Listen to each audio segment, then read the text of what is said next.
Hello and welcome to my Yu-Gi-Oh channel. Today we're looking at a brand new card which is coming out of Burst of Destiny. This is meant to fuse the ursarctic archetype and the drytrons which came out of the newest deck build pack. Ursarctic, the Celestial Polar Illuminer ship, is a water attribute machine type fusion monster. It's a level 7 with 2000 attack and 700 defense. This card is always treated as an ursarctic and drytron card. It must be special summoned with ursarctic drytron. Once per turn, if another effect monster is special summoned to your field, you can add one ursarctic or drytron monster from your deck to your hand. And 2, once per turn, you can target one of your banished ursarctic or drytron monsters and add it to your hand. The purpose of this card is it just helps you to recover any of your resources or search for additional ones. For a level 7 monster, 2000 attack and 700 defense is very weak.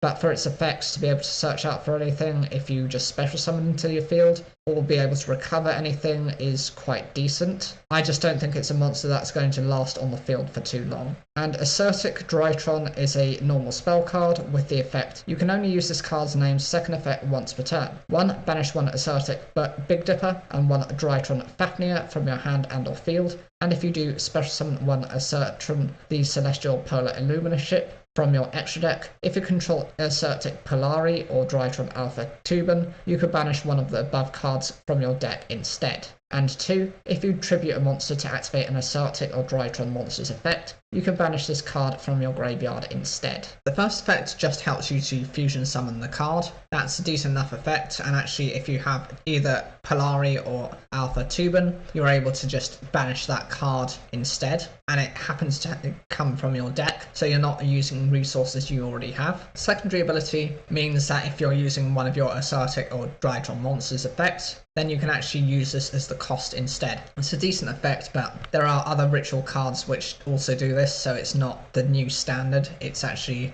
quite an old thing. I think it's a decent combination of cards, but it's not going to be good enough to actually be consistent. What do you guys think of this card? Is this something you'd consider using, fusing the two types of decks together, or do you think they don't actually work very well and they don't synergize? Whatever you think, leave those comments down below. Like the video if you enjoyed it, and don't forget to subscribe for more daily Yu-Gi-Oh content.